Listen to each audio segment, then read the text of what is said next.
Donc, bonjour à toutes et à tous.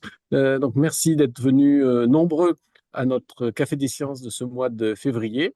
Donc, je passe tout de suite la parole à notre collègue Damien Rousselière qui va nous parler d'économie sociale et solidaire. Donc, la parole est à lui, comme d'habitude, pour une vingtaine de minutes. Et ensuite, ce sera Thomas Coinon, qui sera l'animateur de la discussion. Donc, n'hésitez pas dès à présent à mettre vos questions à destination de Thomas, qui les présentera et les hiérarchisera. Bonne journée, à tout de suite. Oui, merci Dominique pour la présentation et pour couper ton micro. Oui. Donc, donc, je vous propose de présenter là, dans les 20 minutes que nous avons un peu un certain nombre de résultats de travaux menés ici, donc à l'école avec des collègues, autour des questions de la contribution de l'économie sociale et solidaire aux transitions. L'économie sociale et solidaire est maintenant un terme qui est relativement connu dans le débat public. Il y a des journées internationales des coopératives et il y a chaque mois chaque année, au mois de novembre, le mois de l'économie sociale et solidaire. Alors peut-être qu'on pourrait revenir rapidement sur ce que c'est exactement l'économie sociale et solidaire. Ben, c'est le résultat largement d'un processus historique. Alors, il y a des ouvrages qui sont partis qui parlent de l'économie sociale et solidaire partant du Moyen Âge. Les premières grandes synthèses qui ont été réalisées sont notamment celles de Charles Gide à la fin au début du XXe siècle, notamment lors de l'exposition universelle de Paris, où a été mis en place un palais de l'économie sociale et où était présenté l'ensemble des coopératives, des mutuelles, associations portées par le mouvement ouvrier, par le christianisme social, etc. Et toute cette économie sociale et solidaire est revenue à partir des années. Alors, il y a eu aussi, par exemple, la fameuse cave coopérative de Maroussan que Jean Jaurès avait inaugurée en 1905. Donc, c'est quelque chose qui est revenu après, à partir des années 80, comme avec Michel Rocard, autour de la question de entreprendre autrement. Donc, Michel Rocard avait été ministre du Plan et a mis en place la première direction à l'économie sociale. Et parallèlement, les réseaux de l'économie sociale, les associations, les mutuelles et coopératives avaient mis en place une charte de l'économie sociale à partir de 1980, avec les termes des années 80, l'économie sociale est au service de l'homme. Ce processus historique a abouti à partir de 2014 à une loi sur l'économie sociale et solidaire qui met en avant l'idée que les coopératives, les mutuelles et les associations sont un mode d'entreprendre et de développement économique avec un but autre que le partage des bénéfices, une gouvernance démocratique et des réserves obligatoires non redistribuées, donc ce qu'on va appeler une lucrativité limitée. Alors, il faut quand même se garder du fait que c'est vraiment une réalité aussi internationale. Donc, il y a des exemples sur des fermes collectives au 19e qui ont été créées aux États-Unis, par exemple. Alors, avec des collègues, on a sorti un ouvrage sur cette question-là.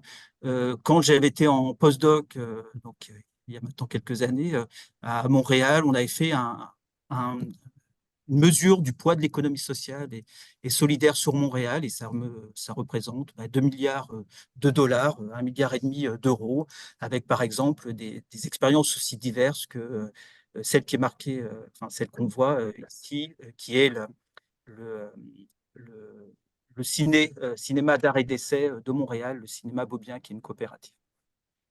Et puis quelque chose qu'on voit au niveau international et qui est présent dans l'ensemble des pays. On dit qu'à peu près 10% de la population mondiale est adhérente d'une manière ou d'une autre à des coopératives. Donc cette diversité, on a essayé différents organismes, différentes personnes ont travaillé là-dessus pour essayer de lui donner un sens. Alors derrière cette multiplicité des statuts, des coopératives, des associations et des mutuelles, il y a toujours l'idée que les associations sont coopératives et mutuelles sont des organisations qui répondent à des besoins sociaux et qui sont organisées différemment. Donc, qui ont une gouvernance inclusive, qui sont ancrées sur leur territoire, qui essaient de développer des pratiques durables. Et voilà, différents auteurs ont proposé différentes définitions de. Je ne vais pas revenir là-dessus.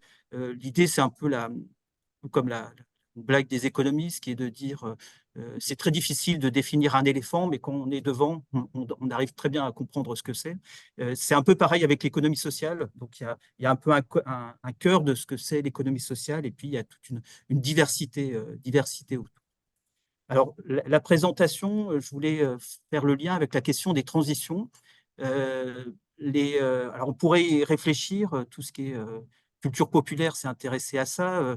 Le réseau TESA Collective, qui est un réseau américain sur l'éducation à la coopération par des jeux, a fait un, un beau poster pour montrer en fait la diversité de ce que sont les coopératives, par exemple, en tant qu'organisation ancrée dans leur territoire, égalitaire, créant des emplois. Dernièrement, il y a ceux qui connaissent Kim Stanley Robinson, le grand auteur de science-fiction, qui proposait comment avoir un futur qui sorte des questions apocalyptiques et notamment d'avoir un rôle en fait via les coopératives. Il parle notamment de Mondragon au Pays Basque ou de Kerala en Inde, qui est comme moyen en fait de pouvoir sortir de la dystopie qu'on nous propose. Alors, évidemment, tout ça, quel lien théorique plus précisément? C'est quelque chose auquel s'est intéressé notamment l'Organisation internationale du travail là, depuis moins d'une dizaine d'années, et quelque chose qui est en train d'alimenter les agences de statistiques nationales pour essayer de mesurer ce que sont les coopératives, ce qu'est l'économie sociale. Dans ce cadre-là, on avait essayé de réfléchir avec des collègues sur quelle pouvait être la contribution de l'économie sociale aux transitions. Alors, c'est évidemment très caricatural. Je m'excuse pour les collègues économistes qui peuvent être autour ici, là. On fait souvent une différence entre une contribution qui peut être à un niveau macroéconomique ou à un niveau microéconomique. Macroéconomique, quelque chose qui va avoir un impact sur la société en entier. Je ne vais pas aller dans le détail, mais par exemple, là, dernièrement, sur France Culture, il y a une émission autour de la ville de Vienne, et notamment du logement social à Vienne. Ben, c'est massivement géré par les coopératives d'habitation et qui fait que Vienne est une des peut-être des villes, des grandes villes européennes les moins ségrégées socialement. Et on trouve des choses pareilles à Montréal ou par exemple, dans le Bronx aux États-Unis avec Cop City, par exemple. Donc, il y a des effets macroéconomiques qui vont être autour de l'accumulation de patrimoine collectif, qui vont être aussi de stabilité économique dans beaucoup de filières. Justement, l'économie sociale, via les coopératives agricoles, par exemple, joue un rôle très, très important. Et puis, à un niveau plus du producteur, un niveau plus individuel, elles vont être beaucoup mises en avant au niveau international dans le cadre des objectifs de développement durable comme moyen de sortir de la pauvreté, d'améliorer les conditions de vie des ménages, d'avoir des effets sur la bonne situation des producteurs, de conduire à l'innovation, etc. Alors peut-être pour synthétiser ça, c'est qu'on pourrait dire que l'économie sociale a un peu le lien théorique avec les transitions, c'est que ça va favoriser un certain nombre de pratiques sociales.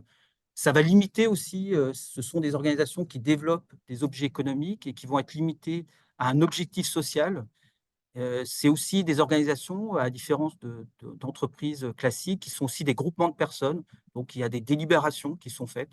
On va se mettre ensemble, par exemple, pour partager du matériel agricole. Et puis, on va se rendre compte qu'il y a d'autres liens possibles et on va essayer d'avoir, par exemple, réfléchir à des débouchés économiques ensemble. Et c'est aussi un laboratoire d'innovation sociale et environnementale. Ça, ce point, c'est.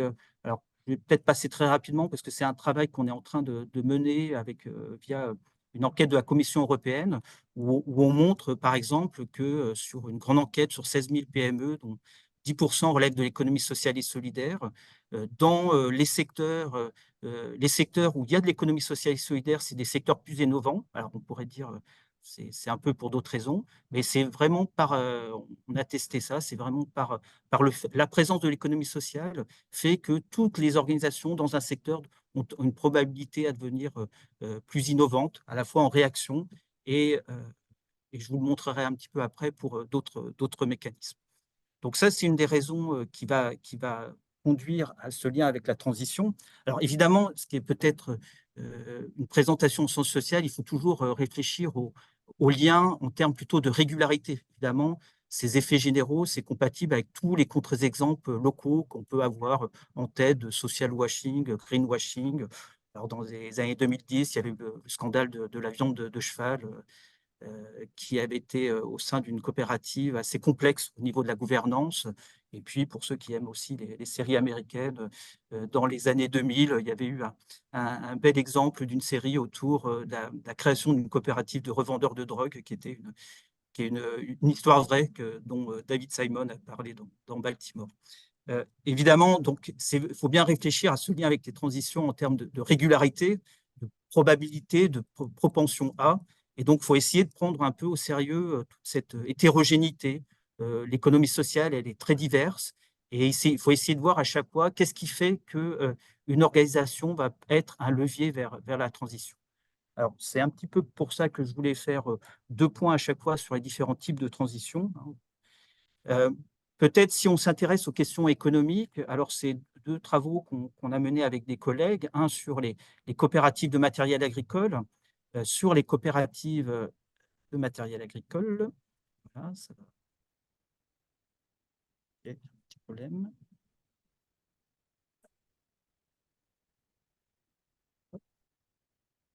Bon, j'ai un petit problème sur mon ordi. Excusez-moi. Euh, je pense que j'ai tout.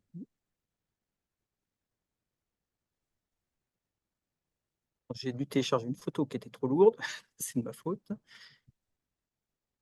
Voilà.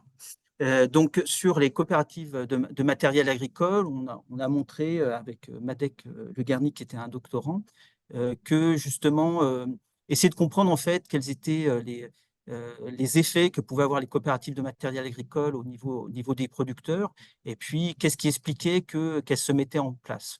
Alors, on peut mettre en évidence des effets directs et indirects. Alors, c'est intéressant pour nous parce que quelque part, les transitions économiques et sociales ne sont pas forcément séparées les unes des autres, donc avec des effets sur la réduction des coûts de mécanisation et puis indirect via l'amélioration des conditions de travail au niveau des producteurs eux-mêmes. La création d'une dynamique de groupe qui favorise l'entraide et l'apprentissage mutuel, hein, comme je vous l'ai dit. On va se mettre ensemble pour partager du matériel agricole et puis après, on va mutualiser des outils pour transformer ces produits ou pour les vendre sur les marchés. Mais de l'autre côté, il y a aussi des coûts directs qui sont liés à la gestion du temps, à des équipements, le fait que potentiellement tout le monde peut avoir besoin du même matériel au même moment. Dans certains cas, des comportements opportunistes. Évidemment, on peut bénéficier de la coopérative sans totalement y contribuer, ce qui va expliquer que les coopératives vont se développer dans certains contextes, et notamment, c'est peut-être un point intéressant sur les leviers dont on veut parler, c'est les fédérations qui vont jouer un rôle important. Des CUMA, ça a existé dans plein de pays. Aux États-Unis, il y en a un certain nombre qui sont créés, elles ont disparu, et les fédérations, elles, ont un rôle très important à jouer pour favoriser le développement. Alors, je vais peut-être passer rapidement sur le point suivant et aller directement aux questions aussi de transition sociale. On peut dire, oui, est-ce que l'économie sociale, c'est un moyen d'avoir une société plus inclusive et innovante socialement? Avec des collègues, on s'est intéressé justement, par exemple, à voir est-ce que les coopératives euh, de, multipartenariales qui regroupent consommateurs, producteurs, etc. Donc, il y a un exemple, par exemple, aux États-Unis de Odell Brewing, qui est une coopérative brassicole dans le Colorado. Comment elles vont contribuer à promouvoir de la valeur sociale pour leurs membres.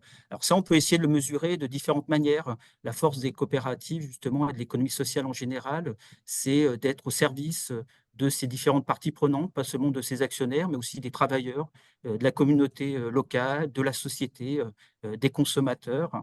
Et ça, on peut essayer de le mesurer à chaque fois de différentes manières.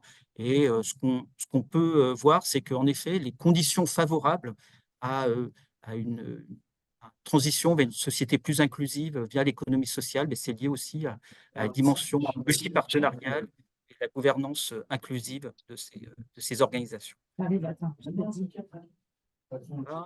C'était peut-être sur le dernier point. Merci de votre micro.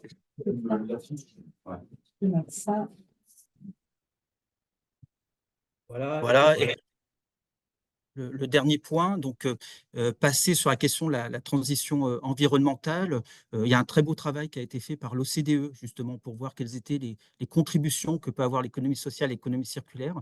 Ce qui est intéressant, c'est des contributions directes et indirectes. C'est, comme je vous l'ai dit, la présence de l'économie sociale fait que tout le monde devient un peu plus innovant socialement et environnementalement.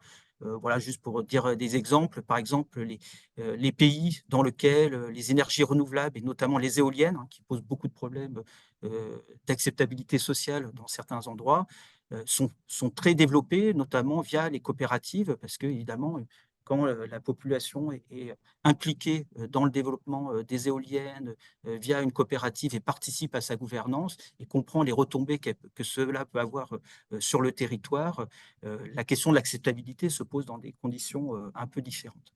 Donc peut-être juste 2 points pour ça. Donc je dirais que évidemment la transition environnementale, elle passe aussi par un rôle d'économie sociale qui est non seulement la production économique, mais ne serait-ce aussi le conseil. Donc par exemple avec Thomas, on avait pu montrer que la promotion de pratiques plus durables pour les jardiniers amateurs entre les différents pays européens, notamment via la réduction de l'utilisation des pesticides, était le fait d'endroits, enfin de pays dans lesquels la confiance dans l'expertise associative était plus importante.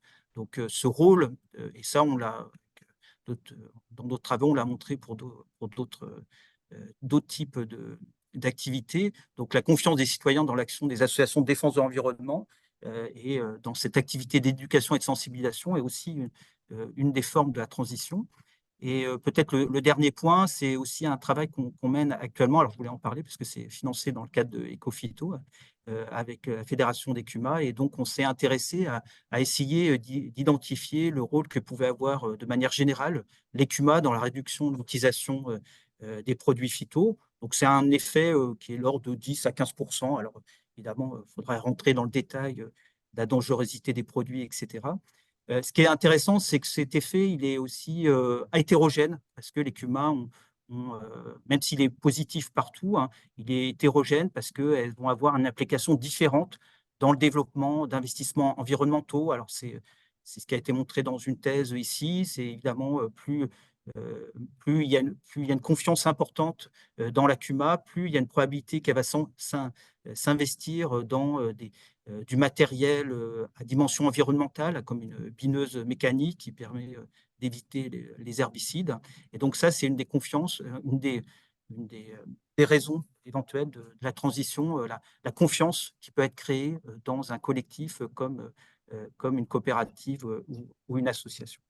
Alors peut-être pour finir en conclusion, je voulais peut-être finir sur un point, c'était mon ancienne directrice de thèse, c'était l'année dernière, qui disait que les statuts de l'économie sociale sont ni neutres ni magiques. Je pense qu'elle avait tout à fait raison. Donc, elle tente sous certaines conditions à favoriser certaines pratiques sociales bénéfiques au plan social, économique et environnemental. Et ce qui fait que pour continuer à travailler sur cette question-là, il faut à la fois penser à un niveau micro. L'économie sociale n'est pas séparée des autres formes d'entrepreneuriat. Il y a de l'entrepreneuriat individuel et collectif, donc essayer de comprendre ce que sont l'économie sociale et solidaire par rapport à d'autres formes d'entrepreneuriat. L'entrepreneuriat familial, par exemple, qui existe et qui a aussi certaines vertus au niveau économique. Et puis, à un niveau macroéconomique, il y a beaucoup de travaux qui s'inscrivent dans ce qu'on appelle l'écologie des organisations, qui est de penser que des systèmes économiques qui sont plus résilients, qui sont plus durables, c'est d'abord des systèmes économiques qui ont une pluralité de formes d'organisation, donc dans lesquelles des formes privées cohabitent avec d'autres formes publiques et au sein des formes privées entre des entreprises familiales, l'économie sociale, des grandes entreprises, etc. Et c'est cette diversité en fait qui permettrait d'avoir des systèmes économiques plus résilients et plus durables. Voilà, donc j'ai fini dans les 20 minutes et je vous remercie de votre attention. Très bien, merci. Je te laisse couper. Merci Damien. Je vois qu'il y a déjà eu des questions soumises sur le chat. N'hésitez pas à les rajouter au fur et à mesure. J'aimerais bien rebondir sur la conclusion que tu proposes sur finalement la complémentarité avec les formes d'économie pas spécialement estampillées sociales et solidaires, puisque Alex Goin de l'INRA Smart à Rennes nous demande enfin voilà, quelle est cette forme de relation entre ESS et non-ESS? Est-ce que l'économie sociale et solidaire peut vivre de manière totalement indépendante par rapport au secteur non associé à l'ESS?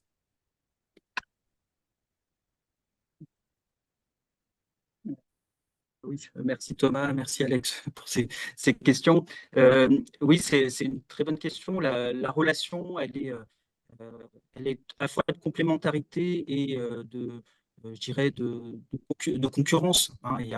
Elle est multiple. Alors, ça va, il faudrait rentrer un petit peu dans le détail. Juste rebondir sur ce qui est le rapport d'OCDE, par exemple, sur l'économie circulaire. Ils mettent en évidence, par exemple, via certaines formes d'économie sociale que sont les PTCE, hein, donc les plans territoriaux. Euh, de- voilà, voilà, si tu veux. Ça fait c'est ça. Non, mais en fait, ces organisations qui sont multipartenariales, qui prennent la forme d'économie sociale et qui existent, par exemple, sur Ancenis ou dans d'autres régions, en Pays de la Loire et Bretagne, et qui sont qui regroupent économie sociale, qui regroupent autres formes d'entreprises, et qui sont là, en fait, pour proposer, par exemple, la création de filières durables sur l'économie circulaire, sur les ressourceries, sur le recyclage. Donc, il y a des formes de coopération, hein, pour répondre à ta question, Alex, là. Et puis, il y a aussi des formes peut-être de trajectoire, en fait, aussi, qui fait que dans d'autres secteurs, alors moi j'avais beaucoup travaillé il y a quelques années sur le secteur culturel, mais ça marche aussi beaucoup en ce moment sur le secteur brassicole, hein. C'est-à-dire qu'on va avoir des innovations qui existent à la marge, et souvent dans des organisations qui vont prendre la forme de l'économie sociale, et puis qui, à un certain moment, vont être repris par d'autres formes. Euh, Ça, je suis passé trop vite sur une des diapos. C'est peut-être la différence qui existe avec d'autres pays, comme, voilà, comme au Québec, où la question de l'innovation sociale se pense aussi à grande échelle vers l'économie sociale. En France, on a plutôt une vision de l'économie sociale qui est un laboratoire. Et ce laboratoire, les innovations qui en partent peuvent être récupérées et développées par d'autres secteurs. Alors, on pourrait prendre, par exemple, il y a tout le domaine de la grande distribution a été en France, on prend souvent l'exemple de Leclerc, et on peut prendre aussi l'exemple des coopératives de consommateurs qui sont développées à très grande échelle en France et qui ont progressivement été ont progressivement disparu avec la grande distribution. Donc, c'est un bon exemple d'un secteur qui a pu être structuré en partie par l'économie sociale, quoi. Merci. Du coup, ça soulève un peu la question des secteurs économiques qui sont plus ou moins appropriés pour développer l'économie sociale et solidaire. Béatrice Clotu demandait si il y avait des secteurs qui étaient plus adaptés ou non au développement de l'économie sociale et solidaire. Est-ce qu'il y a des conditions à remplir pour les secteurs économiques pour voir émerger des formes alternatives? Et du coup, enfin, je complète, je me permets de compléter la question de Béatrice avec une interrogation que j'avais quand tu parlais de l'exemple du logement à Vienne. Je me suis posé la question de la complémentarité avec une gestion étatique.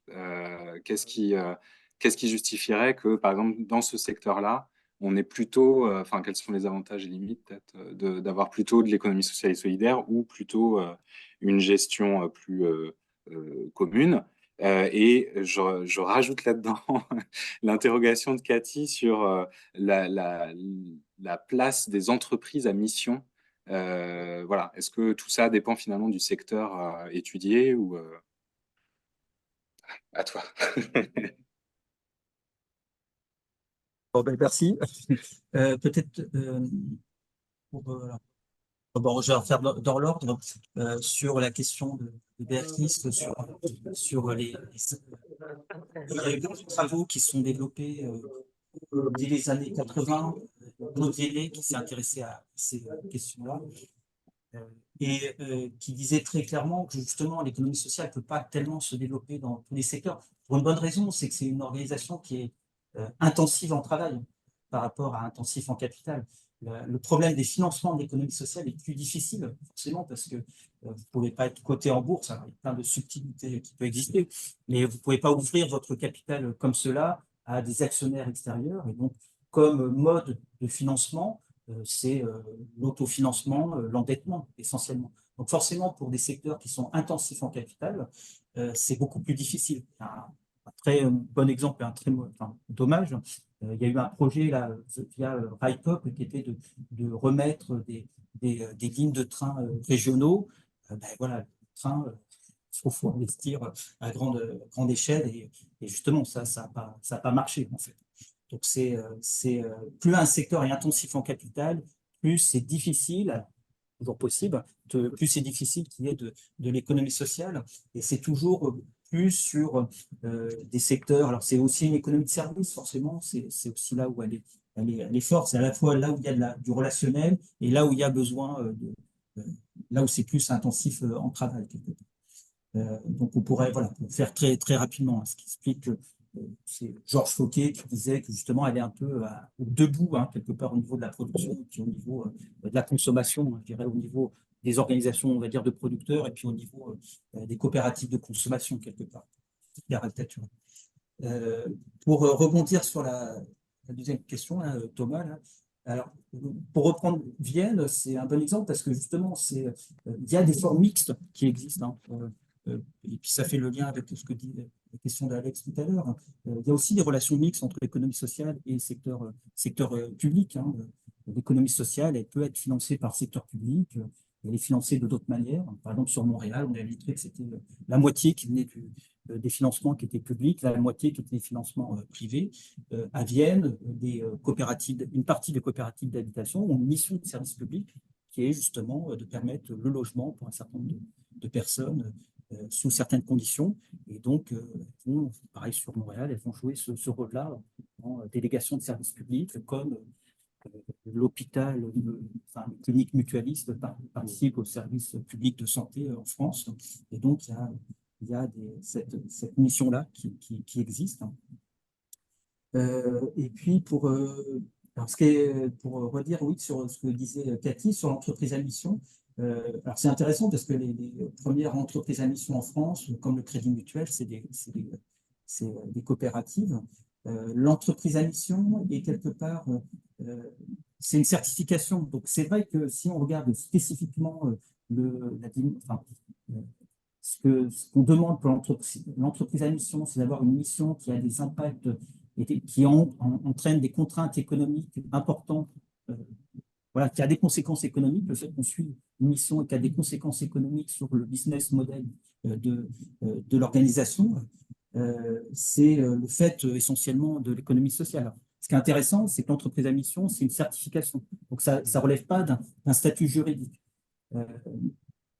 Autrement dit, alors là, l'entreprise à mission est peut-être un petit peu trop récente pour savoir ce que ça va devenir. Il y a l'idée que ça soit quelque chose qui soit mis au niveau du consommateur, dans le cadre aussi voilà, du programme RSE. Voilà, c'est une forme un petit peu allégée de l'économie sociale sans les contraintes juridiques. Peut-être pour faire vite.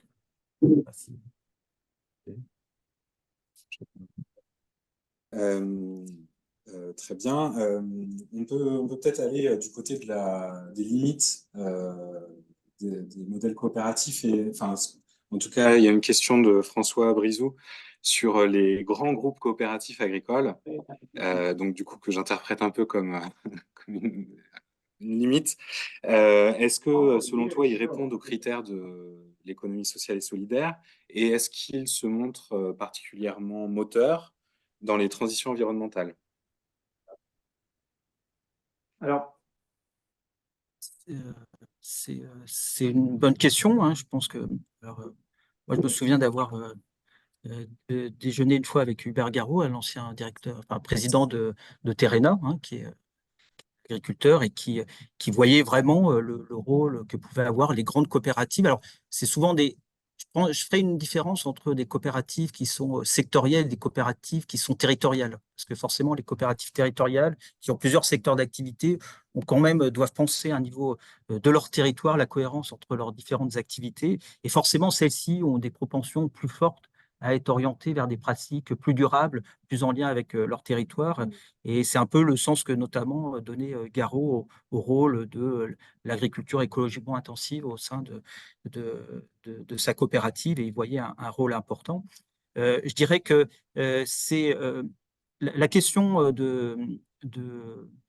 sur les critères d'économie sociale, si on les regarde, ça combine en fait des logiques d'action avec des critères juridiques. Évidemment, les critères juridiques, elles y correspondent. Les logiques d'action, il faut regarder aussi, peut-être avoir le bon focus. Je dirais, il y a ceux qui s'intéressent aux coopératives, aux grandes coopératives agricoles, vont en effet voir leur rôle de manière massive, par exemple, sur des investissements locaux.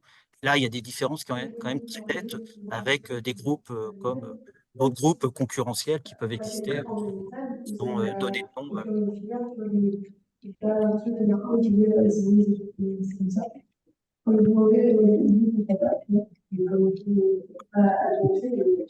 Pas la main sur le coup, mais les micros des collègues.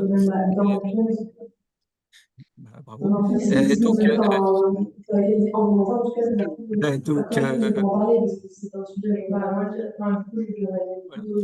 Voilà, c'est peut-être pour répondre à ta question, François, c'est en fait avoir le bon focus et le bon rôle. C'est plutôt un rôle en effet massif de structuration des filières, d'accumulation des investissements locaux, notamment quoi ils vont appartenir à l'économie sociale et solidaire. Peut-être moins au niveau de pratiques alternatives, au niveau du management, etc. Pour regarder, c'est justement un petit peu ça, l'idée de ce que je vous avais montré au début, c'est montrer que voilà, il y a plusieurs dimensions en fait de l'économie sociale et solidaire. Et que voilà, si on les regarde avec cet angle-là, oui, il n'y a pas de problème. En général, elles appartiennent à ça. Évidemment, c'est compatible avec l'exemple que je vous ai montré sur la coopérative Lurberry et Sponguero, par exemple. Très bien, merci. Peut-être pour continuer sur l'aspect hétérogène des formes coopératives, Dominique posait la question du fait que les effets positifs des CUMA sur l'utilisation des pesticides, enfin sur la limitation dans l'utilisation des pesticides, est-ce que ça s'observe également pour d'autres types de coopératives, coopératives de transformation, de distribution, ou est-ce que c'est spécifique au CUMA? Merci, Dominique. Tout à fait. Alors, c'est un travail qu'on lance notamment dans le cadre d'un programme qui s'appelle FAST, hein, notamment, et on va regarder ce qui se passe sur l'arboriculture fruitière. Je dirais qu'il y a plusieurs éléments spécifiques. Enfin, il y a plusieurs éléments. Pour les CUMA, on dit qu'il y a 3 éléments. Il y a un élément qui est spécifique au matériel, en fait, à l'accès à un matériel auquel un agriculteur tout seul ne pourrait pas avoir accès. Là, pour le coup, on va dire que c'est quelque chose qui va être spécifique au CUMA en tant que tel. Et puis, quelque part, l'accès à un outil d'aide à la décision, ça va être quelque chose qui va être spécifique, peut-être à une coopérative fruitière, peut-être pour faire vite. Donc, il y a des éléments qui sont spécifiques là-dessus. Et notre hypothèse, c'est qu'il y a alors peut-être qu'ils se déroulent avec pas forcément la même intensité. Il y a un élément qui est le fait de se mettre en collectif fait que vous êtes obligé de raisonner, en fait, d'être plus efficace et efficient, de planifier en fait votre production. Parce que il va falloir que vous aurez le matériel à un certain moment, etc. Donc le fait d'être en coopérative, en collectif, fait que vous êtes obligé de réfléchir d'une certaine manière collectivement, alors, en tout cas de penser les contraintes des autres producteurs de la coopérative enfin de les intérioriser. Et donc ça, cette dimension fait que qu'on devrait pouvoir la trouver dans beaucoup de collectifs, en fait. Voilà. Ça, il y a cet effet-là. Et puis, il y a l'effet d'apprentissage et de partage d'expérience qu'on pourrait aussi trouver dans d'autres collectifs. Et bon, il en existe d'autres, hein, voilà, dans le réseau Tram, je pense, par exemple. Donc, il y a des éléments qu'on dirait qui seraient spécifiques et puis des éléments qui sont liés à la dimension collective du partage d'expériences qui pourraient se retrouver dans d'autres collectifs agricoles. Voilà. Enfin, c'est ce qu'on voudrait essayer de tester. Très bien, merci. Alors là, je vais avoir du mal à trouver une transition. Je m'efforce, hein, mais on a une question un peu plus spécifique sur un des papiers, sur le papier sur comment dire, la confiance envers les associations. Du coup, je vais pouvoir y répondre, mais en fait, je ne peux pas, enfin, je me rappelle pas. Donc, je vais quand même te demander. Non, c'est Aurélie Guimberto qui nous demande si on a en tête des exemples de pays où la confiance des citoyens dans les associations de défense de l'environnement serait plus forte. Alors, je sais pas, on a l'info, on pourra la retrouver facilement, mais là, comme ça, je me rappelle plus. C'était avant le Covid. Je sais plus, oui. C'est une bonne question. Faudrait qu'on regarde, on pourrait te dire, Aurélie. Mais en effet, je dirais qu'en Allemagne, de tête, il y avait une confiance qui était plus élevée. Euh, et, enfin, la différence de confiance dans les associations de défense de l'environnement, c'est par exemple quelque chose qui a été beaucoup étudié dans le cadre de la construction du débat public sur les OGM en Europe. Et on pouvait très clairement faire une différence entre une Europe qu'on va dire euh, du Sud et anglo-saxonne, avec plutôt continentale, France-Allemagne, dans lequel il y avait une confiance plus importante dans les associations de défense de l'environnement, ce qui va expliquer certains modes de structuration du débat public. Donc, je dirais ça, à vérifier en tout cas. Oui, pour compléter, il me semble que globalement, enfin, de manière un peu indéfinie en fonction des acteurs, mais les niveaux de confiance sont quand même plus élevés dans des pays comme l'Allemagne ou l'Europe du Nord qu'en France, par exemple. Mais il faudrait regarder plus en détail. Mais ouais, on te redira, Aurélie, on va regarder ça. Et une autre question de Lan Ezidou. Quelle compatibilité entre l'ESS et l'innovation sociale? Alors pour moi, l'innovation sociale serait... Enfin, l'ESS serait une forme d'innovation sociale, mais je te laisse 2 heures. Alors, bon, merci Lan Ezidou, on va en parler lors de ton prochain comité de thèse. Euh, Merci, tu as raison. Alors, j'évoquais l'ouvrage, peut-être je suis passé rapidement, l'ouvrage de Marie Bouchard sur économie sociale et innovation sociale. L'innovation sociale, on va le définir plutôt comme le fait de développer un nouveau produit, un nouveau service, une nouvelle organisation qui répond à des nouveaux besoins sociaux. Voilà, des besoins sociaux soit nouveaux, soit non satisfaits. Donc, l'innovation sociale, par définition, elle peut prendre, elle est faite de n'importe quel type d'organisation. Il y a des innovations sociales qui sont portées par le secteur public, qui peuvent être portées par le secteur privé, etc. Donc, il y a différentes formes qui peuvent exister. Et l'économie sociale, dans certains cas, peut ne pas répondre à de l'innovation sociale. Hein. C'est des formes traditionnelles d'organisation pour répondre à des problèmes traditionnels d'organisation dans le secteur agricole, par exemple. Donc, il y a une relation qui est de ce type-là, hein, qui est un peu emboîtée. C'est que, voilà, on l'a un peu montré justement avec Marie sur l'Union européenne.